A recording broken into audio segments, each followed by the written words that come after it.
దిలీప్ వాళ్ళ ఆవిడ ఫోన్ చేసింది. ఇవాళ వాళ్ళ పాప బర్త్డే అంట. బర్త్డే పార్టీ ఉంది సాయంత్రం. వాళ్ళమ్మ నాన్న కూడా ఊరి నుంచి వచ్చారంట. వెళ్దామా మనందరం? ఫ్యామిలీతో మనందరినీ పిలిచారు. నేను రాను, నాకు పనుంది, మీరు వెళ్ళండి. సండే పని ఏంటి?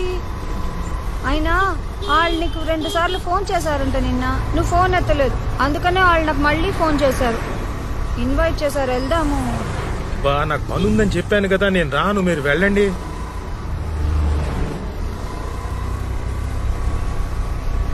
దిలీప్ వాళ్ళ నాన్న నిన్ను చూడాలంటున్నారంట. అయినా నాకు అర్థం కాదు, ఎక్కడికైనా అనేసరికి ప్యాంట్ ఎగేసుకుని తయారవుతావు, కానీ ఇక్కడికి వెళ్దామంటావు, ఎప్పుడు వద్దంటావు. అసలు ఏంటి నీ ప్రాబ్లం? బా అలాంటిది ఏం లేదు. దిలీప్ నాకు ఫోన్ చేశాడు, వాళ్ళ పేరెంట్స్ వస్తున్నారని చెప్పాడు కూడా. నాకు నిజంగానే పనుంది, మీరు వెళ్ళండి, ఓకేనా?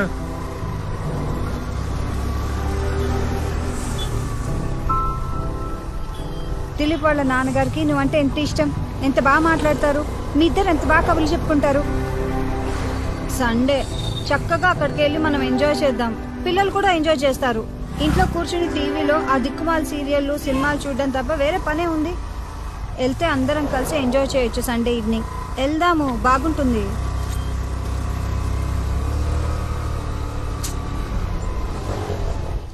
నిన్నే వెళ్దాం. ఏంటి మాట్లాడు?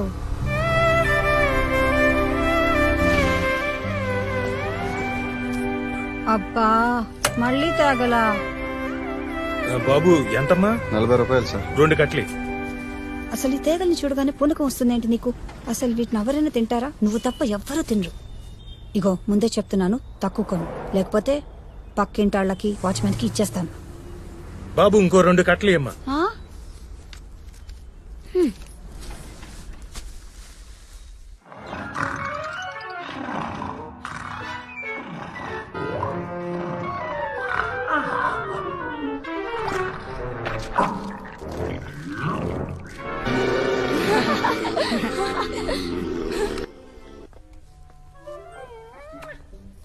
6 కట్టలు. మేం బర్త్డే పార్టీకి వెళ్ళొచ్చేసరికి నువ్వు ఒక్కడే కూర్చుని మొత్తం తిని. నీకు తాగాలంటే ఇష్టం కదా, నేను వంట ఉండను, ఒక్కడవే కూర్చుని ఊరేగు. అన్ని తిక్క పనులు.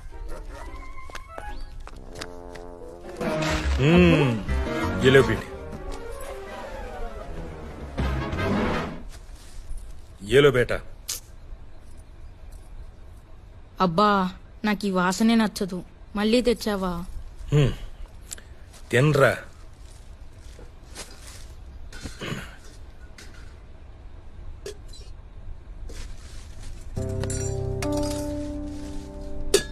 మీ అబ్బాకి మామూలుగా ఏదన్నా చెప్తే అస్సలు గుర్తుండదు. తేగలు కనిపిస్తే మాత్రం కొనేస్తాడు, తినమని చంపుతాడు. ఇగో సాయంత్రం బర్త్డే పార్టీకి వెళ్ళాలి, కాసేపు వెళ్ళి పడుకోండి.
అమ్మీ అమ్మీ, అబ్బుని కేఎఫ్సీకి తీసుకెళ్ళమని అడిగాం కదా, వెన్నస్డే ఆఫర్ కూడా ఉంది. కేఎఫ్సీ ఏం లేదు, ఇవాళ మంచి బర్త్డే పార్టీ ఉంది. మీ అబ్బు రానంటున్నాడు, వెళ్ళి అడగండి. సరే. అయ్యో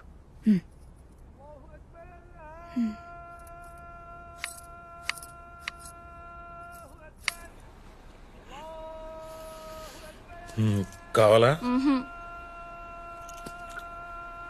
ఈవినింగ్ బర్త్డే పార్టీకి మీరు రావచ్చుగా.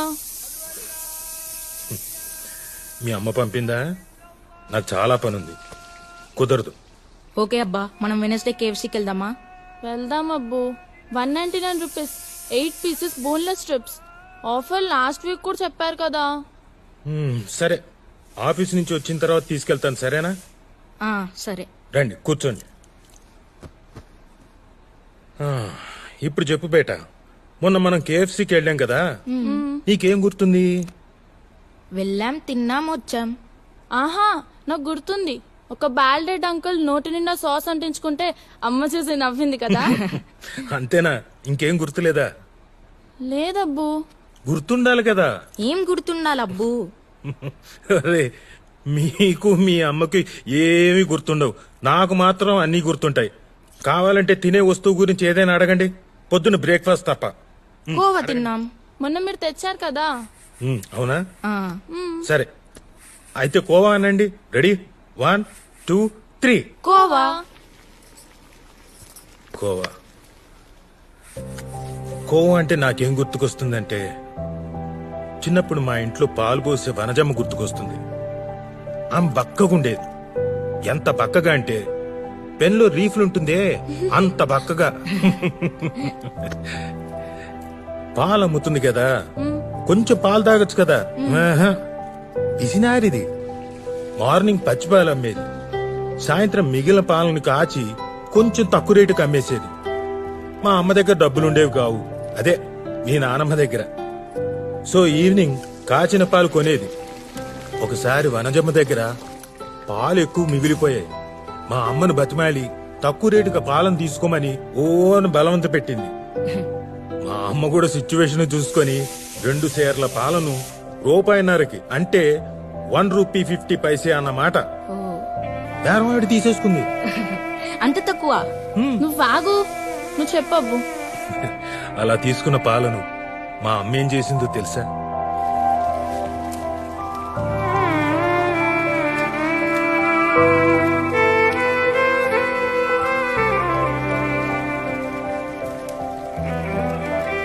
నన్ను, అన్నయ్యను, అక్కని, చెల్లిని పొయ్యి చుట్టూ కూర్చోబెట్టుకొని ఆ మాట ఈ మాట చెప్తూ పాలు మరిగిస్తూ కొంచెం కొంచెం చక్కెర పోసి ఆ రాత్రి పాలకోవ చేసింది.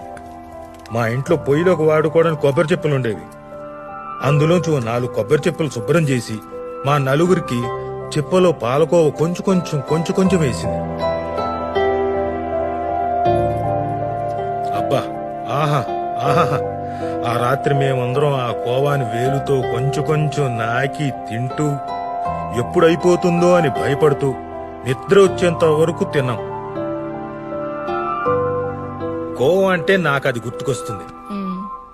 అయిపోయిందా? ఇంకేదైనా అడుగు. నేను అడుగుతా. యాపిల్. యాపిల్ అంటే కాస్ట్లీ. అసలు ఒక్కసారి కూడా మా ఇంట్లో యాపిల్ తీసుకొచ్చేవాళ్ళు కాదు. నా దగ్గర ఒక మట్టి ముంత ఉండేది, అదే కిడ్డీ బ్యాంక్. అమ్మిచ్చే 10 పైసలు. ఎప్పుడైనా చుట్టాలు ఇంటికి వచ్చినప్పుడు వాళ్ళిచ్చే డబ్బుల్ని ఆ డిబ్బీలో దాచుకునేవాళ్ళం. డిసెంబర్ 31 వస్తే ఆ ముంతను పగలగొట్టేవాణ్ణి. జనవరి 1 ఉదయాన్నే బజారుకు వెళ్లి ఒక యాపిల్ కొనేవాణ్ణి, ఒక గ్రీటింగ్ కార్డు కొనేవాణ్ణి. ఆ యాపిల్ ని ఓ రంగు కాగితంలో చుట్టి దారం కట్టి ప్యాక్ చేసేవాణ్ణి. గ్రీటింగ్ కార్డు మీద మా అక్కతో శుభ్రంగా నీట్గా గ్రీటింగ్స్ రాయించేవాణ్ణి. మా అక్క రైటింగు ముత్యాల్లాగా గుండ్రంగా అందంగా ఉండేది. ఆ యాపిల్ ను, గ్రీటింగ్ కార్డ్ ని నాకు బాగా ఇష్టమైన మా రమాదేవి టీచర్ దగ్గరికి తీసుకెళ్లి ఇచ్చేవాణ్ణి. హ్యాపీ న్యూ ఇయర్ విషెస్ చెప్పేవాణ్ణి. మా టీచర్ నాకు షేక్ హ్యాండ్ ఇచ్చి, ఇదిగో ఇలా దగ్గరకు తీసుకొని తలనేమేరేది. ఒకసారి ఆవిడ నాకు లిఫ్కో డిక్షనరీ ఇచ్చింది, అది ఇప్పటికీ నా దగ్గరే ఉంది. యాపిల్ ని చూస్తే, యాపిల్ ని తింటే నాకు మా రమాదేవి టీచరే గుర్తుకొస్తుంది. ఇంకేమైనా అడగాలంటే అడగండి. నేను అడుగుతా. ఈసారి నేను అడుగుతాను. అడుగు బేటా, ఉదయనా?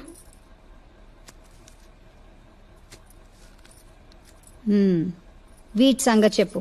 తేగలు చెప్పు. ఎప్పుడు దొరికినా తాగలని కొంటుంటావు కదా, వీటి కథ చెప్పు. తేగలు తేగలంటే మా నాన్న సల్మా. మా నాన్న చిన్న పల్లెటూరులో పుట్టాడు. ఇప్పట్లోలాగా అప్పట్లో పిజ్జాలు బర్గర్లు ఇలాంటివి ఏం లేవు కదా. సీజనల్ గా వచ్చేవి మాత్రమే తినేవాళ్ళు. మ్యాంగో, నేరేడు, జామకాయ, ముంతమామిడి. ముంతమామిడి అంటే? క్యాజు ఫ్రూట్. ఓ. కానీ ఈయనకు మాత్రం తేగలంటే చిన్నప్పటి నుంచి ఎంతో ఇష్టం. అవి కావాలని మారం చేస్తూ ఉండేవాడట. ఒకసారి ఇంట్లో ఇతని పిచ్చి మానిపించడానికి ఎవ్వరూ తేగలు కొనలేదట. అప్పుడు మీ తాత ఏం చేశాడో తెలుసా? ఏం చేశాడు? వాళ్ళ నాన్న చొక్కాలోంచి పావలా దొంగతనం చేశాడు. పావలా అంటే చాలా పెద్ద డబ్బు. అందుకని బాగా భయపడి ఆ పావలా కాసుని ఒక పేపర్లో చుట్టి అటక మీద దాచి రాత్రంతా నిద్రపోలేదట. ఆ తర్వాత చూడాలి, ఆ పావలాను మార్చి ఆ వారం అంతా తేగలు తినడమే పనంట.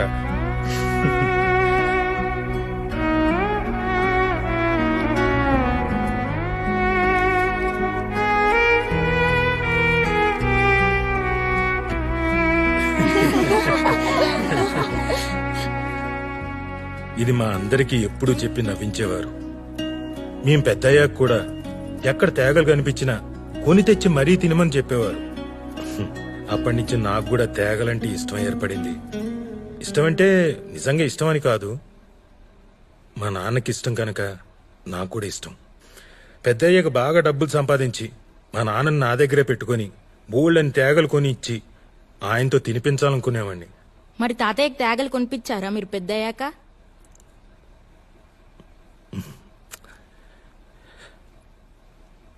లేడుగా ఆయన.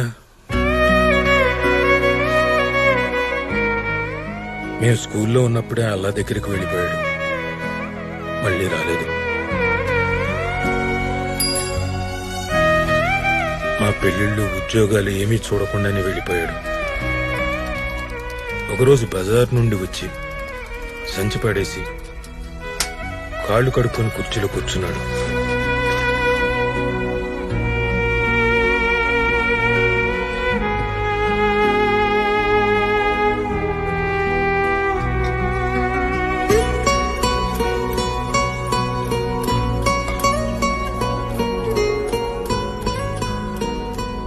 అలాగే ప్రాణం వదిలేశాడు.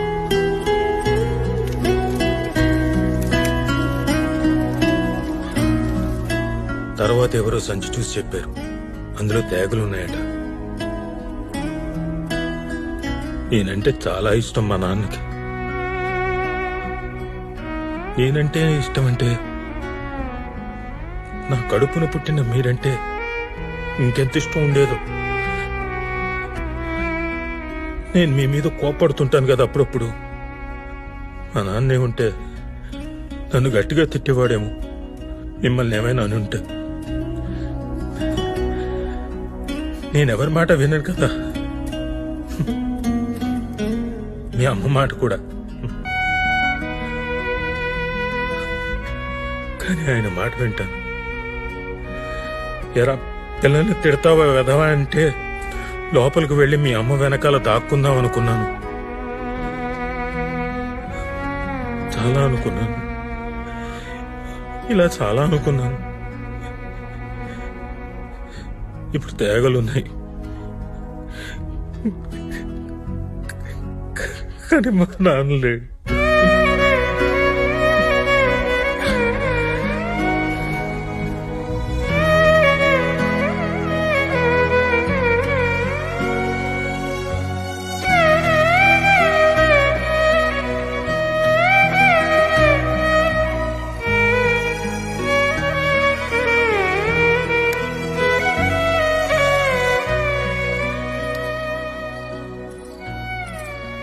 పార్టీ బాగా జరిగిందా? పిల్లలు బాగా ఎంజాయ్ చేశారా?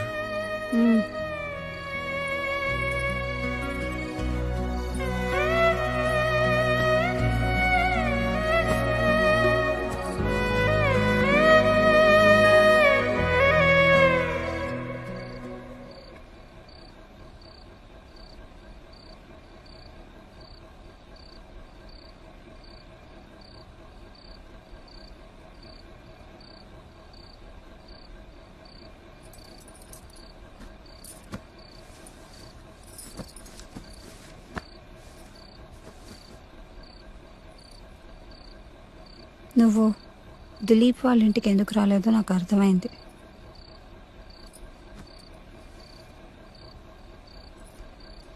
దిలీప్ వాళ్ళ నాన్నని చూస్తే నీకు మీ అబ్బా గుర్తొస్తారు కదా, అందుకనే కదా నువ్వు అక్కడికి రాలేదు.